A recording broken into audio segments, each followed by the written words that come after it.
This comes as no surprise, and the fact I'm back, walking around my house, ranting about the worst M. Night Shyamalan movie ever made, The Last Airbender, the movie that ruined everyone's childhoods.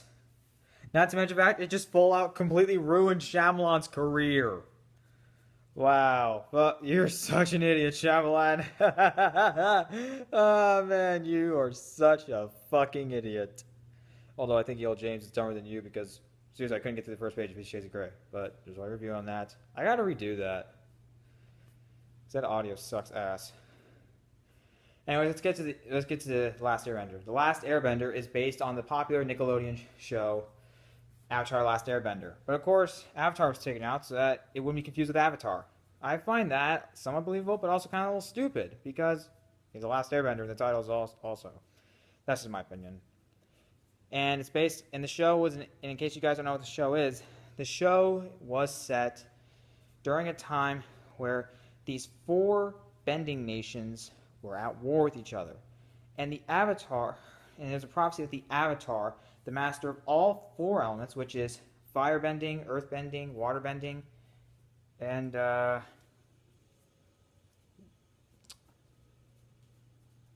air bending. Yeah. Should have realized that because it's in the fucking title. I just forgot.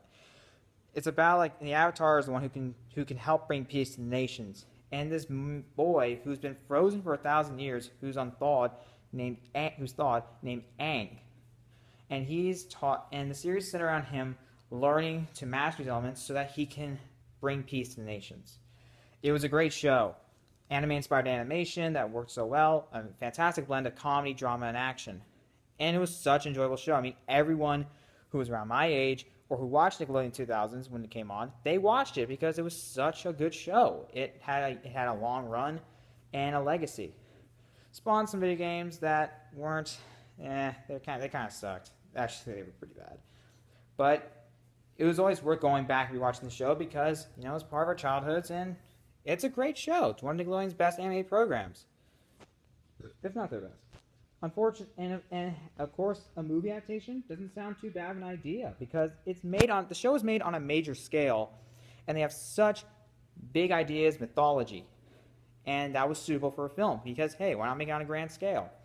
We've all had this kind of stuff before, you know, like Star Wars, Lord of the Rings, The Hobbit. So I don't think anyone would want to agree to that. And well, I don't really know. I mean, there have been some epics made by Steven Spielberg. And to be honest, any of these directors could have handled it. I mean, Steven Spielberg, George Lucas, Peter Jackson, why not? You know? Hell, if David Lean was still alive, he could do it. Because that guy has made some well-renowned epics. Never really seen them, but he's made movies like Dr. Zhivago, Lawrence Arabia, and The Bridge on the River Kwai. Haven't seen them yet, but I heard they're fantastic. And I guess there's a reason why. But, of course, the person they selected was a guy who, yeah, I'm sick of looking down at this, never made an epic before. M. Night Shyamalan. Also, he was at a bad point in his career because after turning out the successes that were The Sixth Sense, Unbreakable, and even Signs, he unfortunately received some mixed reception from critics when he released The Village. And then it got even worse when he released... The Happening. The Happening, I think, was his most recent film before The Last Airbender, and as a result, his reputation was really, really falling apart. He was struggling, I guess, to find any more respect. And this movie completely ruined him. And he claims to be a fan of the show, but I don't believe him. I don't believe him. Mostly because his movie's fucked up. Now, the movie, of course, follows, I think, the first book. Where he has to take down the fire, where of course, well, like you said, probably book one. Water, I believe. Yeah, I think it was water, because I've never really seen that show in years. Of course, you know, Sokka and Katara. They find and thaw out Aang, and he is supposed to be taught the four bending, all bending, to bring peace to nations. And this one's involved taking down the Fire Nation. Now, this movie was fucking awful. It was one of the worst movies I ever seen, and that's not an overstatement. It was motherfucking awful. The acting is terrible. When you have people like Nicola Peltz, who didn't have any real acting credit for it, and she was a model. Seriously, models and actresses haven't really worked. I think we saw that with the third Transformers. with Rosie Huntington-Whiteley or something like that. I don't know if I pronounce it. Comment below if I pronounce her name wrong, and tell me. But I did know that she replaced Megan Fox, and I heard she was worse. Also, Nicole Peltz was in Transformers 4. I never seen any of the Transformers movies. I don't think I really got into them. And I heard the fourth one was the worst, for good reason. Yeah. But of course, she's completely miscast as Katara. She plays Katara. She's fucking awful at it. She comes off as ridiculous. The lines she delivers are terrible, but it's not all her fault. It's also Shyamalan's fault. Shyamalan is a director and writer. He's unable to capture... The problem is, the movie's over an hour 43 minutes long, I think. Or around an hour 40, maybe a bit longer, almost an hour 50. And the problem is, he's cramming all of these elements of the series into this one film. And it doesn't work because there's such a mass range of mythologies, very big influences from like Asian influences. There's just a lot of elements that he can't mash together, and it really shows. The movie's very messy. The plot just doesn't make sense. It's very incoherent, and I can't keep track of characters. It's stupid. Some of the cinematography is also not very good. There's a lot of weird close-ups that come off as almost hilarious. Nicole Peltz is so bland, so stupid. Not to mention that some of the narration she did in the movie, like I said, it's just bland. There's like no real emotion. It's just so boring. All the acting's terrible. Set design, production design, it's okay. I mean, it's not fantastic. Although I'm surprised. I feel like they should have spent their $150 million budget on something. All I know was it was not the effects. The effects were fucking awful. They were not convincing. They were laughable at best. Best. That's really sad to say. But yeah, they were laughable. Not to mention the fact, I also just was bored. Even the action sequences. The action sequences weren't too bad. But like I said, they were trying too hard to be something else. They didn't really appreciate what made the series good. I don't really recall there being humor. If any of it, it was unintentional. And if there was trying to be humor, it sometimes fell flat. Sometimes I even took it from a few episodes, according to one scene I saw when this guy called Fanboyflix was reviewing this movie, hating on it. Well, at least he gets that right. At least he hates it. Like everybody. Also, Jackson Rathbone plays Sokka. If you've seen the Twilight movies, you'll know who I'm talking about. I thought he was awful, just like everybody else in the movie. Mostly because if you're counting some of the Twilight movies, you are fucking stupid. And yeah, he was terrible in the movie. No ringer as Aang. Yeah, like I said, he's stupid. Like I said, he's terrible. Just like every actor in this movie. Even the more talented actors are wasted. And also, there's no real comment. There's no real drama. The drama comes off as either sentimental or just flat. The action, not all that exciting. See, the series was so well known for blending action, comedy, and drama, and it doesn't have that same thing with the movie. Man. Sean, you're a fan of the show, right? Yeah. Screw that. You are not. You're not a fucking fan, because you can't get the characters' names right. Aang is called Ong. What the fuck? So fucking terrible. And I think once I heard from Austin Putnam, who's also reviewing and hating on the movie. I think he gave it negative 1 out of 5. His worst movie ever. For good reason. It's a very shitty movie. I think it was from what I heard from a clip he showed in the video, Sokka, I believe? Well, it's supposed to be Sokka.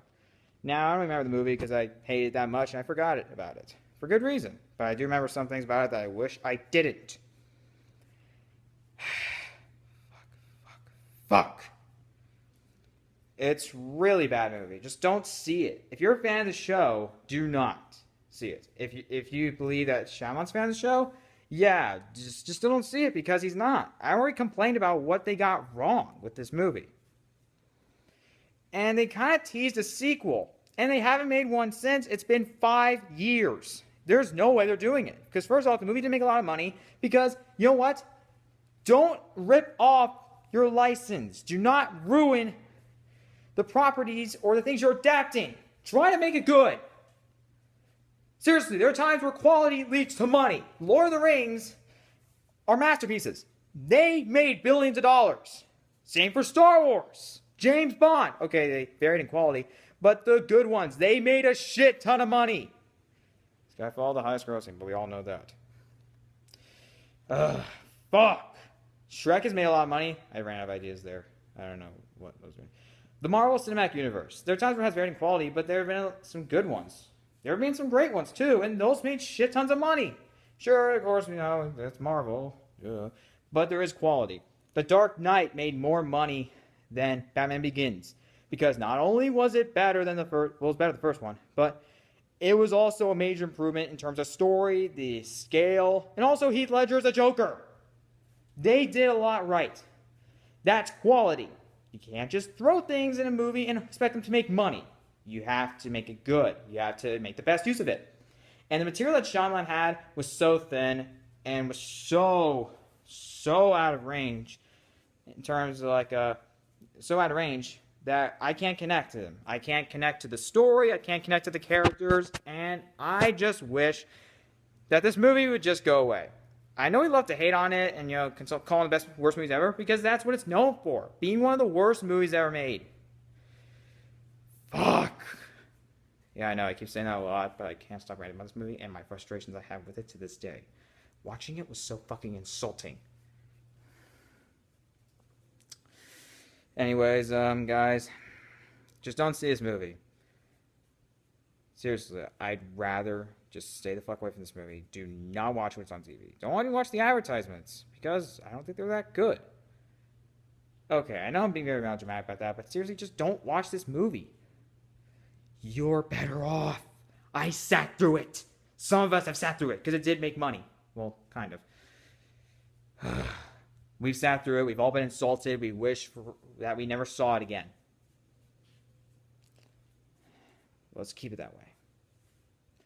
Anyways, guys, that's me. That's my hate on this movie.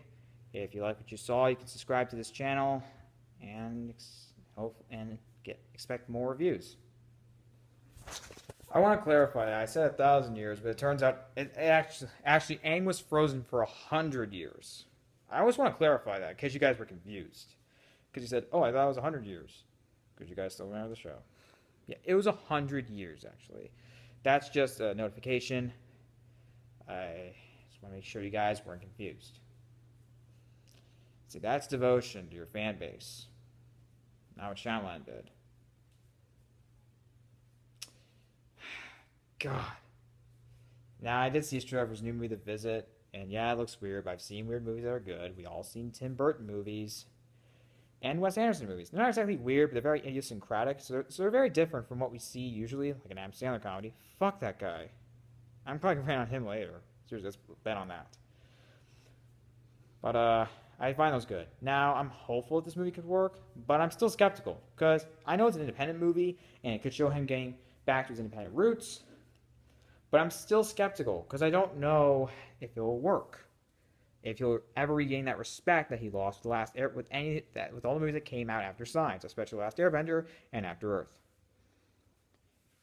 I don't know. I mean, I have a few months till it comes out. It comes out like late September, I think. So we can only be hopeful.